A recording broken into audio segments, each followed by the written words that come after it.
Okay, cool. Hello, everyone. So I'm here to talk about this, architectural patterns for microservice development. So just a heads up, I do have a 6-month-old baby right now, so sleep's quite elusive. So my rough plan is to start talking, talk a bit in the middle, and then end. Whether it's coherent, you just have to hope. So the idea of this is I'm going to give a bit of a background on microservices, and then I'll go into a few patterns afterwards, just to get us all on the same page. So what does it mean when we talk about microservices?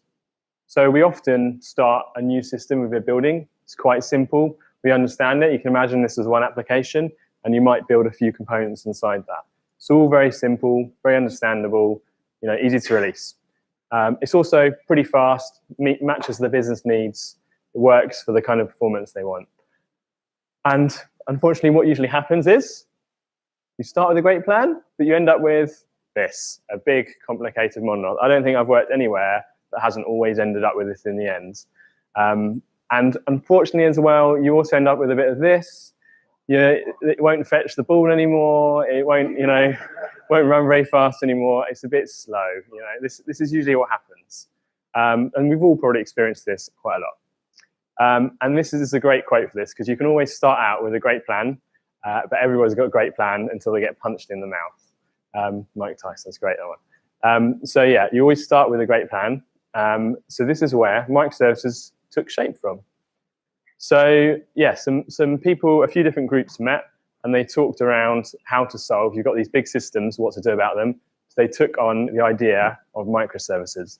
The idea that you break your system down into smaller parts, making it much more easy to understand. Sam Newman calls microservices small autonomous services that work together. So yeah, pretty straightforward. So you just take your big monolith, you break it down, you end up with all these nice small bit of microservices. Great, right? So, and what does it provide? It provides independence for the different domains and the teams working on them, so it's pretty easy to develop on.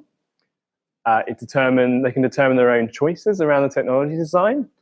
I would always add a caveat to that, because I can see this going a bit crazy sometimes in different thoughts. You think, hey, I'll just add this library, this language, this data source, and yeah, GraphDB versus MySQL, there's different use cases for those.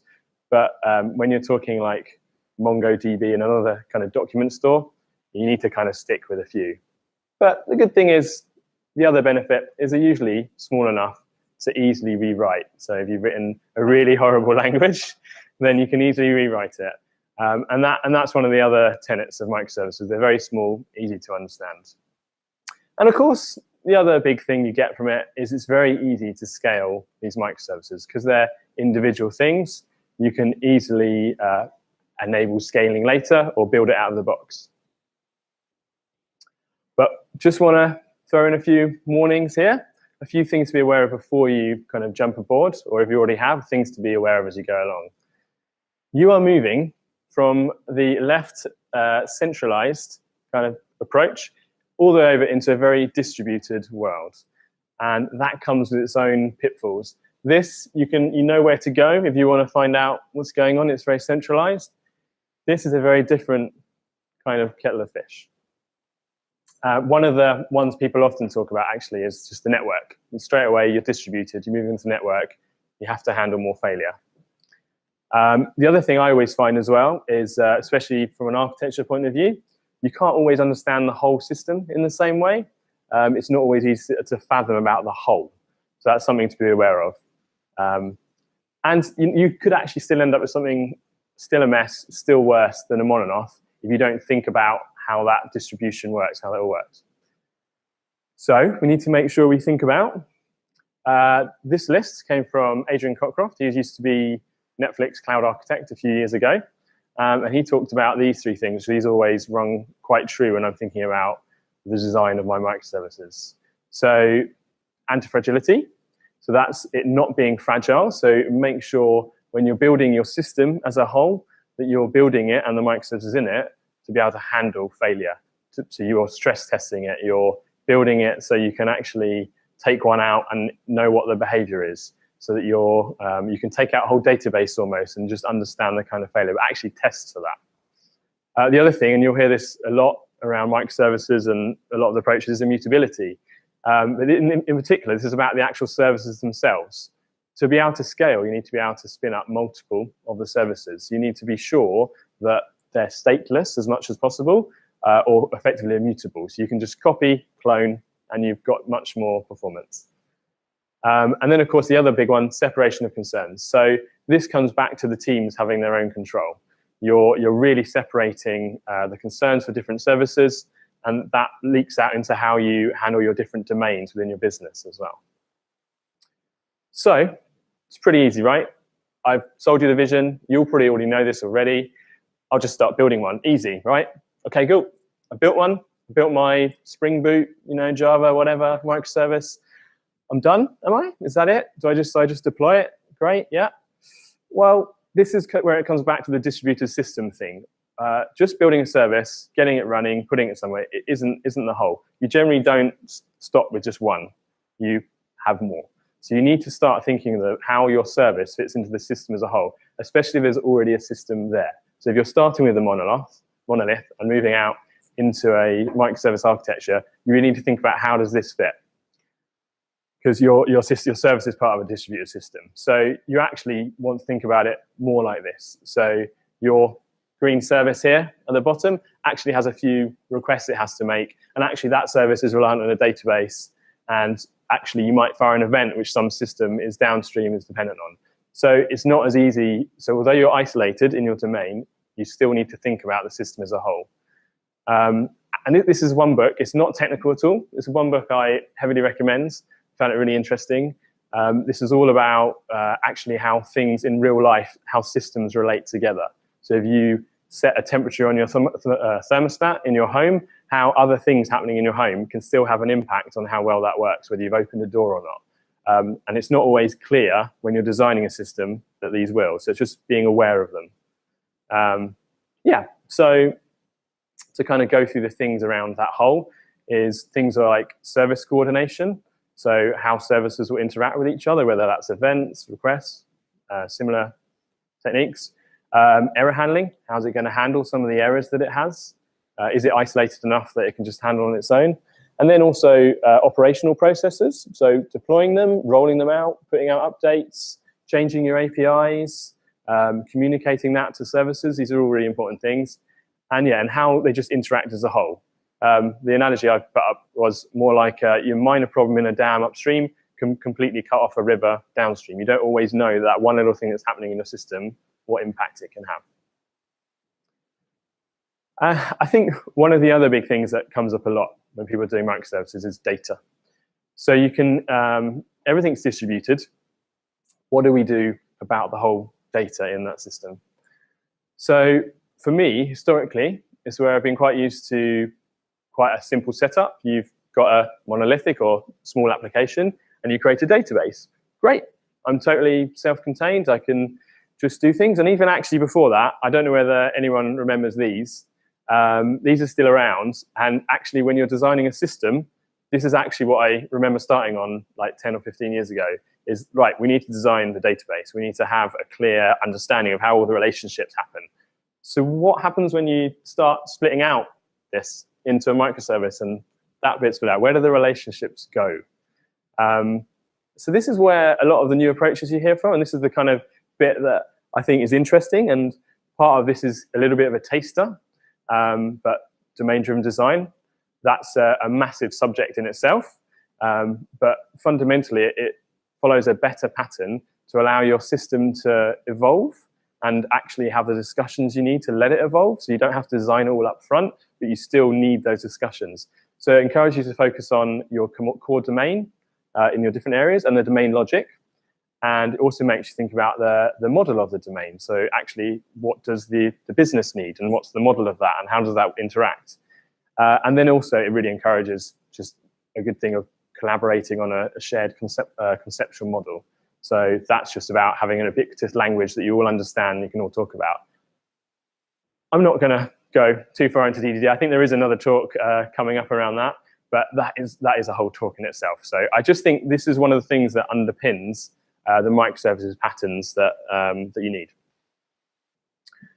So instead of just CRUD, what that means to me is it means we start thinking events and behaviors of these microservices. So you're not just creating a really simple system where you can add some really simple bit of data and have it there and have everyone access it from that one central location, right? We've gone from the centralized to the distributed.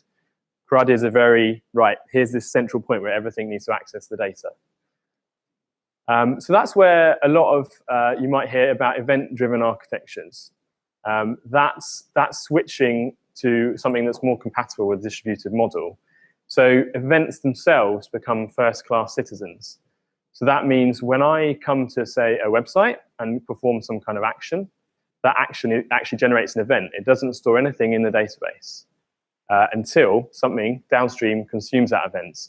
That is a very weird way to think for someone who comes from, hey, I've got a database, I've got an API, that's all I need. It's very twisted on its head. One of the important things is, though, if the events don't come first-class citizens, then you're not following a true event-driven architecture, so you don't get all of the benefits. But events are still useful to pull things out of an existing monolithic application. And that actually leads into, under the event-driven architecture, event sourcing, which pretty much describes that. And this is a great example. It's a little bit small on the screen, but you're switching from the left where your order service would just update a row in a table. Instead, what you're trying to look towards is that the order service actually just fires an event. It goes into your event store, and that is then able to be persisted by some downstream thing that needs the event, whether that's a customer service, and actually it's not really mapped on here, but that actually could write it out to a service that consumes it, which writes it out to a reporting database or a permanent data store, because you might still want some data backup somewhere. But your event store is your primary source for all that. And the great thing about an example like orders is that if you want to go back to an order in time, you can look at the exact events that came into that order. Same with if you're updating some products, if you sold products on your website and you wanted to know what a product looked like a week ago, you actually have that kind of stream of events. And that can be really powerful for things like reporting, for things like understanding your data, and for generally being able to even replay those events if you wanted to do some other future service on it. Having events like this really allows for the asynchronous sides of microservices in that distributed architecture. So no longer are you beholden to having to wait for a certain amount of time to get a response. It can fire off an asynchronous event, and it can pan out to lots of different microservices and perform lots of functions at the same time. And that is something that, yeah, you can build into normal services, but really works with some of these patterns. So the event sourcing is all about reliably publishing events whenever the state changes. And the great thing, as I touched on there, is multiple consumers across different domains means that if you need to spin up a new microservice, you can just plug into those events. You don't need to organize some kind of way of querying a database, making sure it's got enough performance to handle that. You're very self-contained again. You have your own domain. You just need to understand the events that flow around it. And it really decouples the different domains. So if you've got your particular domain, like your customer services, your customer domain, and then you've got what's happening on your site, it enables us to have a clear divide and contract between those two areas. So you can very much think about the inputs and outputs of your domain as events. So this is just a taster. I've actually got another talk I'm doing next week. I'm going to dig into a few more of those patterns, give a few more examples. So if you're interested in that and where that can go, then definitely come to that. And I think the other thing which this naturally is into, which you've probably heard people talk about, is CQRS as well. Once you've got data flowing around these updates happening, you can then build systems that can lazily consume those, consume those events and lazily do queries on them. So you can have lots of different views on the same data without impacting the original data store in the traditional model.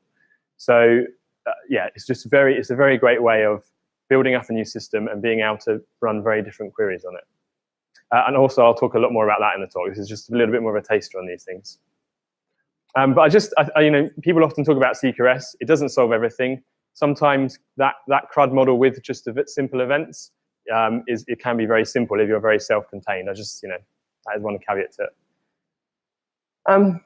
I think the main pattern that you definitely need to think about, so you don't get punched in the mouth, are failure points within your services. So failure happens more often than we think. This is something that we quite like at Noths, not on the high street. This is something to remind us that, yeah, you can just close your eyes and be blinkered, but actually you need to think about things in advance and consider what's going on. Your services, events, functions, if you're in the cloud, and that's something where we're going as well, will go wrong at some point. It might even only be 0.01 of the requests of your particular service, but they will go wrong, and you will have to deal with it. So you just want to make sure you've got patterns to deal with that. This book is also quite popular, not on the high street, but I just wanted to reiterate it for anyone that's never read it. It was written, I think, in 2007, so it's a little bit old in terms of technical books, but in terms of the actual content, it's brilliant. It's still got a lot of the core concerns and patterns you want to talk about, and it has lots of key patterns that you build good systems from. So some of the patterns that I wanted to put out in particular, especially for microservices, are timeouts.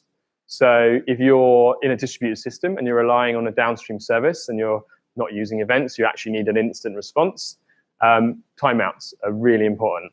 They actually tell your service to stop doing what it's doing after a very short amount of time, so to let the user know or the downstream service know that there's some form of problem going on. Otherwise, your system can grind to a halt, and you can be very much in a situation where everything falls apart.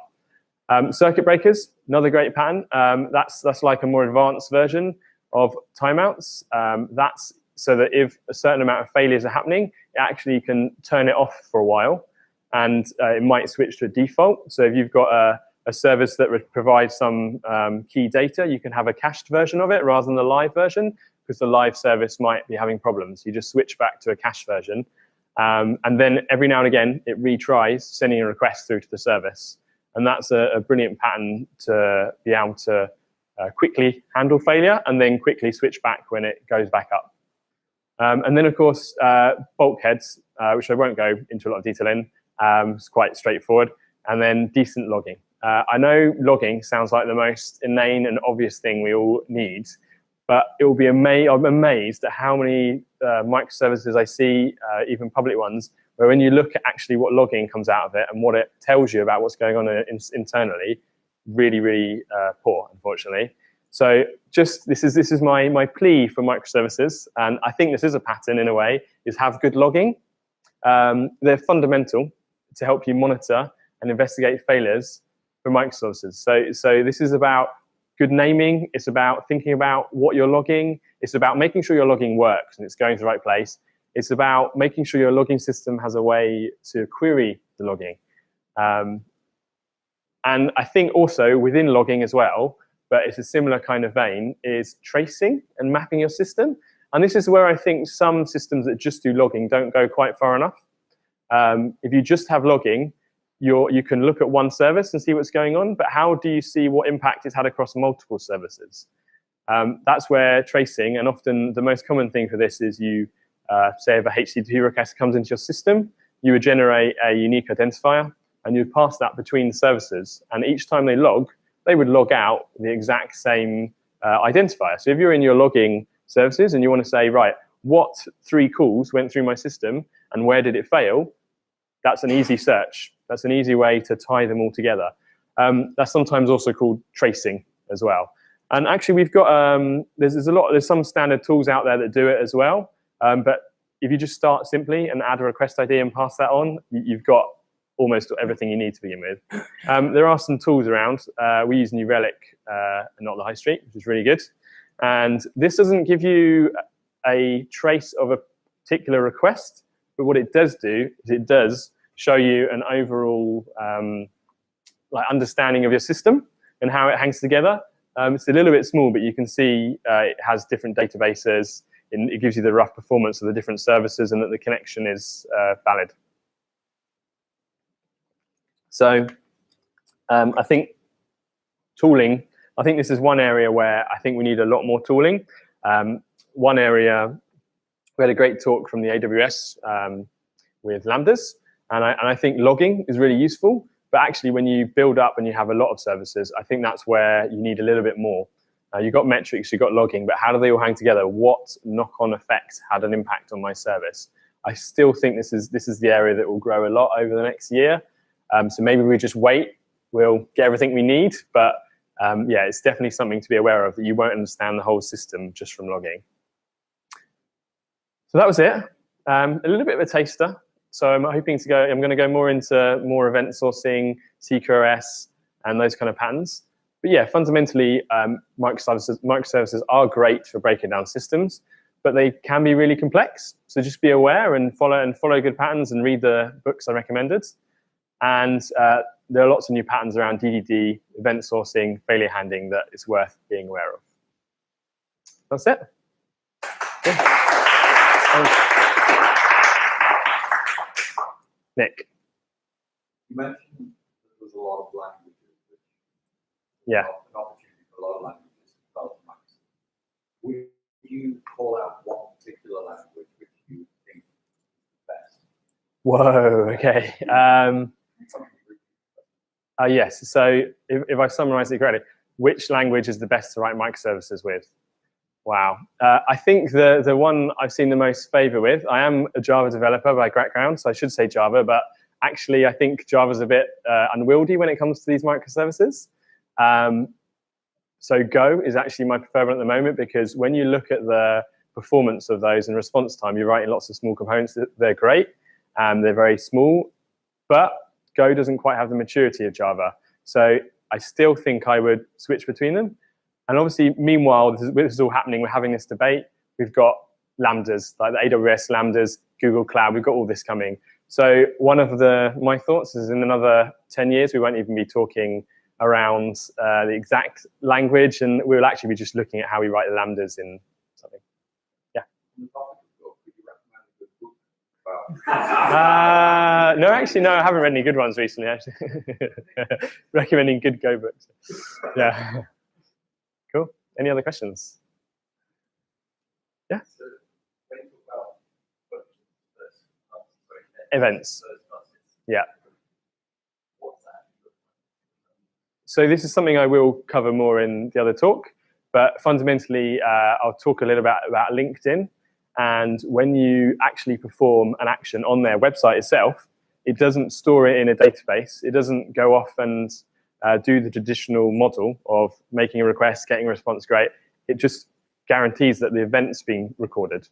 So you could consider events in an event store to be a data store in a way, but it's more of an event log.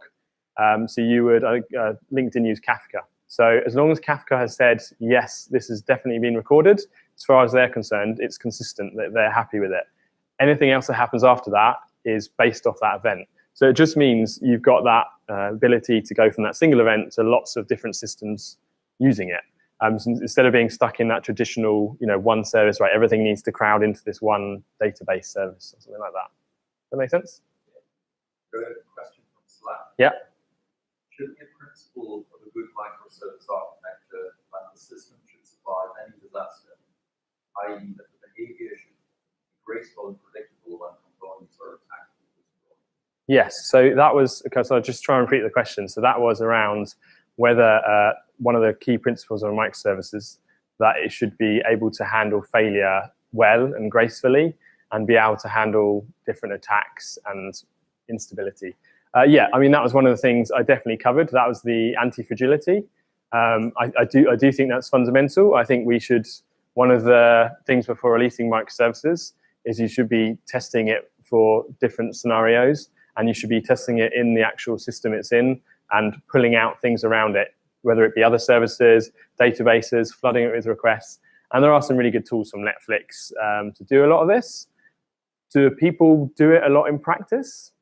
Not from what I've seen. We do a certain amount of it and not on the high street, but we don't go to the full lengths we could do. I think a lot more people rely on putting it into an actual environment and load testing it and seeing scenarios there. And that's where you need to be really well backed up with a really good logging and metrics and being able to react quickly to rolling things back. So yes, you definitely should. Do people always do it? Yeah. Do we not need to load test?